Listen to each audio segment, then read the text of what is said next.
ইরানে হামলার জন্য অনুমতি দিল যুক্তরাষ্ট্র।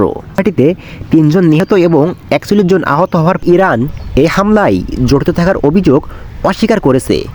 মার্কিন প্রেসিডেন্ট জো বাইডেনও ইরানে হামলার জন্য অনুমতি দিল যুক্তরাষ্ট্র। মার্কিন প্রতিরক্ষা সচিব লয়েড অস্টিন বলেছেন, ওই অঞ্চলে যেসব ড্রোন আমেরিকার উপর হামলা করেছে সেগুলো ইরানের প্রস্তুতকৃত। সিরিয়া এবং ইরাকের বিদ্রোহী গোষ্ঠীদের দমনে এই প্রতিশোধমূলক হামলা চালানো হবে। গত রবিবার জর্ডানে যুক্তরাষ্ট্রের সেনাঘাঁটিতে 3 জন নিহত এবং 41 জন আহত হওয়ার পরে এই পদক্ষেপ নিয়েছে ওয়াশিংটন। ওই হামলার জন্য যুক্তরাষ্ট্র ইরান সমর্থিত বিদ্রোহী গোষ্ঠীকে দোষারোপ করছে। ইরাকে ইসলামিক রেজিস্ট্যান্স নামের এই বিদ্রোহী গোষ্ঠী জর্ডানের ঘাঁটিতে হামলার দায়ও স্বীকার করেছে। তবে ইরান এই হামলায় জড়িত থাকার অভিযোগ অস্বীকার করেছে।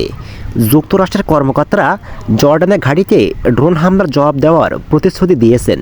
তবে মার্কিন প্রেসিডেন্ট জো বাইডেন ও অন্যান্য কর্মকর্তারা বলেছেন, যুক্তরাষ্ট্র ইরানের সঙ্গে বিস্তৃত পরিসরে যুদ্ধে জড়িয়ে পড়তে চায় না।